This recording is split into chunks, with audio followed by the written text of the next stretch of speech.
ఒక్కొక్కటిగా తీగలాగుతున్నారు.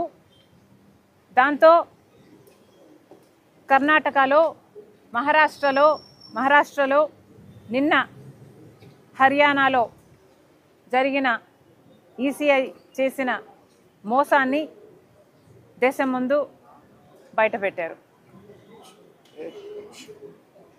నిన్న చాలా వివరంగా రాహుల్ గాంధీ గారు ఒక ప్రెజెంటేషన్ని దేశ ప్రజల ముందర పెట్టడం జరిగింది. దాంట్లో హర్యానాలో 25 లక్షల ఓట్లని ఈసీఐ బీజేపీకి అనుకూలంగా అవుట్కమ్ మారడానికి ఒక దగా చేసినట్టు రాహుల్ గాంధీ గారు దేశం ముందు ఈ నగ్న సత్యాన్ని పెట్టడం జరిగింది. 25 లక్షల దొంగ ఓట్లు అంటే హర్యానాలో మొత్తం ఉన్నదే 2 కోట్ల ఓట్లయితే దాంట్లో 25 లక్షల ఓట్లు దొంగ ఓట్లే. అంటే 8 మంది ఓటర్లకు ఒక ఓటు దొంగ ఓటు. ఎంత ఆశ్చర్యం! అసలు హర్యానాలో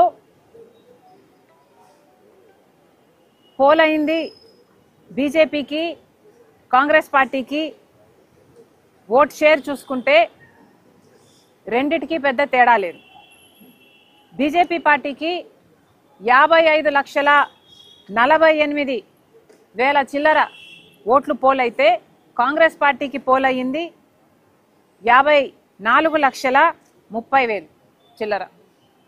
అంటే కేవలం 1,18,000 కేవలం 1,18,000 ఓట్ల తేడాతో హర్యానాలో బీజేపీ అధికారంలోకి రావటం జరిగింది. అంటే వీళ్ళు దొంగ ఓట్లుగా 25 లక్షల ఓట్లు చేర్చారు. దాంతో 1,18,000 ఓట్ల తేడాతో బీజేపీ పార్టీ హర్యానాలో గవర్నమెంట్ ఫామ్ చేసింది.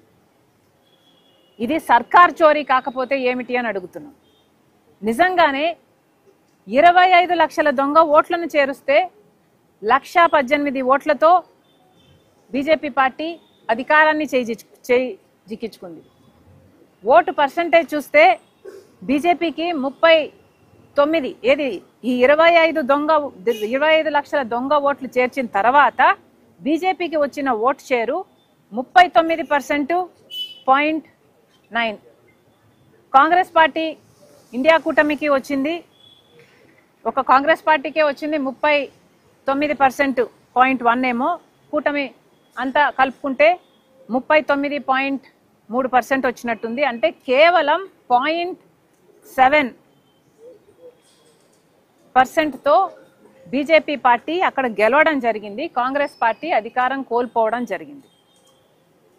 అంటే ఈ 25 లక్షల దొంగ ఓట్లను చేర్చకపోయినుంటే కాంగ్రెస్ పార్టీ చాలా సులువుగా హర్యానా ఎలక్షన్ను స్వీప్ చేసేది, సర్కార్ను ఫామ్ చేసేది. కేవలం 25 లక్షల దొంగ ఓట్లని చేర్చారు కాబట్టే హర్యానాలో బీజేపీ పార్టీ సర్కార్ని ఫామ్ చేయగలిగింది మోసం చేసి. ఇంత అన్యాయం జరిగింది హర్యానాలో ఎగ్జిట్ పోల్స్ మొత్తము కాంగ్రెస్ పార్టీ అధికారంలోకి వస్తుంది అని చెప్పిన తర్వాత కూడా ఈ మోసానికి మాత్రమే, కేవలం ఈ మోసం కారణం చేత మాత్రమే బీజేపీ పార్టీ అధికారం చేజిక్కించుకుంది. ఇది మన దేశంలో జరుగుతున్న వాస్తవ పరిస్థితి. ఓట్ చోరీ ఎలా జరుగుతుంది, అసలు సర్కార్ చోరీనే ఎలా జరుగుతుంది, ఒక్కొక్క రాష్ట్రాన్ని బీజేపీ పార్టీ ఎలా దోచేసుకుంటుంది అన్న విషయాన్ని నిన్న రాహుల్ గాంధీ గారు దేశ ప్రజల ముందర పెట్టడం జరిగింది.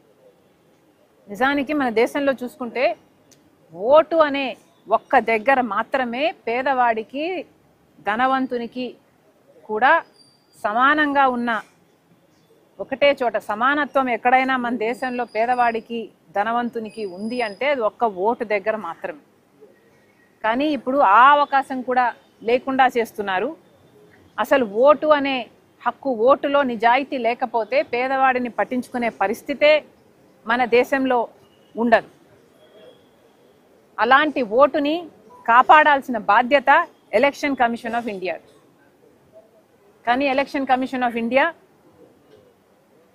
ఇంపార్షియల్గా స్వేచ్ఛగా జరపాల్సిన ఎన్నికలను కాస్త హైజాక్ చేసి బీజేపీ ఎలక్షన్ ఏజెంట్గా ఈరోజు ఎన్నికల కమిషన్ మారిపోయింది. కేవలం బీజేపీ పార్టీ గెలవాలి, గెలవటానికి ఏం చేయాలో, ఎక్కడ ఓట్లని దొంగ ఓట్లను పెంచాలో ఎలక్షన్ కమిషనే స్వయంగా చేస్తుంది. ఎక్కడ కాంగ్రెస్కి అనుకూలంగా కూటమికి అనుకూలంగా ఉన్న ఓట్లను తొలగించాలో అది కూడా ఎస్ఐఆర్ పేరు మీద ఈసీఐఏ చేస్తుంది. ఇలా ఒక్కటి కూడా నిజాయితీగా నీతిగా ఉండాల్సిన ఈసీఐ ఒక్క విషయంలో కూడా ప్రజల పక్షాన ప్రజాస్వామ్యం పక్షాన నిలబడకుండా ఈరోజు బీజేపీకి సొంత ఆర్ఎస్ఎస్ లాగా ఎలా పనిచేస్తుందో బీజేపీకి ఈసీఐ కూడా అలా పనిచేస్తుంది. ఇప్పటికే మన దేశంలో మొత్తం అన్ని వ్యవస్థలను బీజేపీ తమ గుప్పిట్లో ఉంచుకుంది, తమ చెప్పు చేతుల్లో ఉంచుకుంది. వాళ్ళు ఎలా చెప్తే బీజేపీకి అనుకూలంగా పనిచేసేటట్టుగా ఇప్పటికే అన్ని వ్యవస్థలను బీజేపీ భ్రష్టు పట్టించింది. ఇన్కమ్ ట్యాక్స్ అయితేనేమి, ఈడీ అయితేనేమి, సిబిఐ అయితేనేమి, ఆఖరికి ఆర్బీఐ అయితేనేమి, స్టాక్ ఎక్స్చేంజ్ అయితేనేమి, ఇలా ఒకటి కాదు రెండు కాదు అన్ని వ్యవస్థలను బీజేపీ భ్రష్టు పట్టించడం కాకుండా ఇప్పుడు ఈసీఐ కూడా ఆ జాబితాలో చేరిపోయింది. ఇక మన దేశంలో ప్రజాస్వామ్యం మిగులుతుంది అని అనుకోవాలా?